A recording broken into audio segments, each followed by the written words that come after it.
Hey y'all, this is Bolen Outdoors, and today I want to talk to you about saddle hunting equipment. So last season I ran my first saddle setup ever, and I gotta tell you I really enjoyed it, and it definitely had a place in my style of hunting and what I was trying to do. But to get started here though, let's talk about the saddle that I used. Now this is the XOP Renegade. Now if you've seen this or have seen it before, you notice mine's modified a little bit. You know, originally when they were selling this, it had all these shoulder straps and things on it. I saw some different YouTube videos where people just cut those off, burn the cut mark, and then actually made these mole loops on it here, stitched them on so that you have a place to hang your sticks while you're going up a tree. I went ahead and did that. Another thing I did was added this buckle from the chest buckle that was originally on the strap. Now, I will tell you, XOP does not any longer make this product. What happened was they, like any good company, took the feedback they were getting from their customers and they've upgraded this and renamed it the Mondo. That one does have the features, better buckles on it, the actual mole loops on it so you can hang your gear.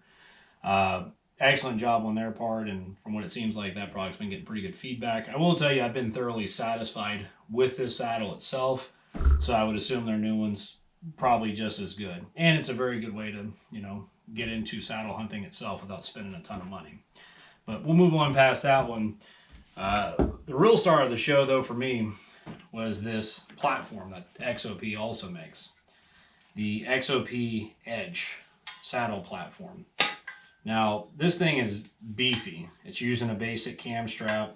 Obviously, I put a little tape around it to dampen the sound out a little bit. But this thing's solid. I'll tell you, when I was testing this out, playing with it before the season opened, I mean, I put this thing up on a tree, got it to bite down. I mean, I was sitting almost totally laterally, and I mean, it didn't kick out or move at all. And the entire time I was using it during the season, felt very comfortable. At no point did I feel like it was slipping. Again, I did play with it a lot and tested it a lot and practice with it and make sure I, felt comfortable getting it bit down and getting a good grip on the tree. But yeah, this thing's awesome. I love this, and I will tell you, the biggest asset to this is how durable and sturdy it is. Probably also its greatest weakness with some guys because it is heavy. I think this thing's ringing in about 5 pounds, which obviously saddle hunting, name of the game, is lightweight, quick, all that stuff. But I still think this is a pretty awesome setup. For me, I was using a Summit tree stand prior to this, hunting a lot, doing my mobile type stuff. And, between that stand and my backpack and gear in my backpack, I could be hauling, 40 pounds or so into the woods. Between this entire saddle setup and my backpack, I'm maybe pushing 15 to 20. So a little under half the weight. So I'm not going to complain about that. But I will tell you right now, here in the next couple of years or so, I might end up updating or upgrading my saddle itself. I don't think I'm going to change that stand. I really, really like that platform. It's proven to be awesome for me, and I've got no real complaints about it.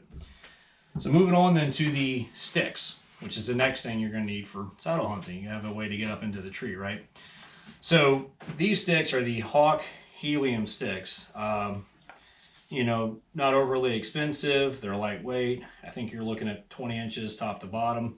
And they work. They're pretty durable. The one and only thing that I did see prior to buying these was they changed out the strap system. They were using cam straps like you have on the platform, but at some point they switched over to what's called a Versa strap. And what the Versa strap here is just literally the strap. You've got segments of stitching and these little loops that you use to fasten this down, right? So you get that wrapped around your tree. You got your little loop right there. Putting that around, and then boom, biting it down in your tree. The complaint was people saying things like they couldn't get it tight enough, or they didn't feel secure with how tight it was. For me, when I first got up and started messing with it, I can see where they were coming from, because if you're used to using the cinch straps, I do have some like quick sticks in the shed. They do tighten down really quick and you can get a bite in real fast. These, it's not as fast. There's a little bit of a learning curve to it, but what I found was, though, is I felt like they were very secure once I figured this out. You have where you typically set it, like let's say I'm setting an eye level, because it's never going to fit around the tree so tight that you can't get this on, right? So you're always going to go a little loose. I just set it up like an inch or two maybe higher than I normally would.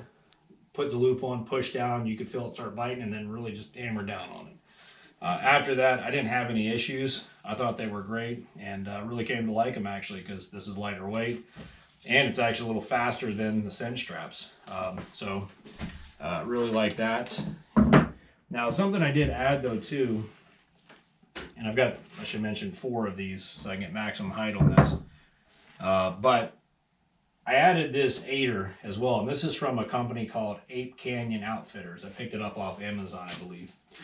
And what the aider does is it gives you a little bit of extra foot room, right? So if this wasn't on here, obviously my bottom step would have to be kind of low for me to reach up and do that. And I would lose, you know, whatever, a few feet there, right? With the aider on, I can almost get the full length of another stick. So it's like having 5 sticks, pop it on there, you'll get that extra height. So with this, I just get it cinched on a tree, as high as my foot can reach, and there you go. My first stick starting up here, not down here. But this Ape Canyon Outfitter aider worked pretty good, had no complaints about it. And overall, these Helium sticks, about the only actual complaint I have on them is I do actually hate the fact that this folds in and out. I hate that because I've caught my my fat hand in the in it more than once and ended up with a blood blister on my hand. So I think eventually when I upgrade sticks, I'll probably just get fixed. But overall though, works, does exactly what it needs to. I don't know if I mentioned this or not, but you have these interlocking things too. So when you're, you know, going in, coming out, they snap right together, and that's it. You're locked in, right? So you can fasten them to whatever you need to, and you're good to go. All right, and the last thing that I want to talk about here are these Trophyline knee pads. On Trophyline's webpage, they're just called the knee savers. These are an absolute must, especially in the saddle, because, you know, you get to leaning back, and it really is nice to have that little bit of cushion on your knee. Otherwise, I could imagine that start hurting quite a bit. When I did buy these, I was a little concerned because this material is super soft, which is great because it's quiet, but I was a little worried, you know, after rubbing against trees all season, you might notice some sort of wear or something on it. Not a bit of that. I mean, there's not any wear signs on this at all. In fact, even the rubber on both of these is, you know, pretty solid. I don't even see really any major scrape marks, but this fabric material though has worked out great. I mean, it's easy to secure, fasten down, it's quiet. Really have enjoyed these, and Trophyline also sells like a little back support strap that you can put around you and fasten to your rope. And, you know, whenever you're leaning back in the saddle, if you know, you know, your lower back starts to hurt a little bit, that back support helps with that. I think I might end up picking up one of those, and in fact, I'm so impressed with just the knee pads alone. I think here in the next couple of years, the next saddle I might upgrade to might actually be a Trophyline saddle, and give that a try. So I'm glad I had the chance to try out saddle hunting this year. I got to tell you, I really did like it. I know I see some videos where like guys are like, "Yep, 100%, that's the way to go." I see other videos where guys don't like it much. On my end, I find it about a 50-50 split. I can see real good applications for this, and other times there's not going to be the applications for it. You know, I've got the old tried and true spots with some ladder stands. Occasionally I might need to use a blind, and you know, there's even situations where I might still use the climber stand, right? But there's also many other applications where I see where, you know, I get into an area scouting, maybe shed hunting like I'm doing around this time of year, and I might see a spot that's like, dude, if I get in that tree right there, that'd be a prime spot, but there's no way to put a stand in it or anything like that. This is very practical for that. So I can very easily say that this is probably going to cover about 50% of my hunts next season for sure, just because the applications are there, and it is a very flexible option to get in areas and try to get some meat in the freezer. But I hope you've liked the video. If you have any questions, please feel free to drop those below, or any comments. Feel free to like the video, and we'll see you in the woods.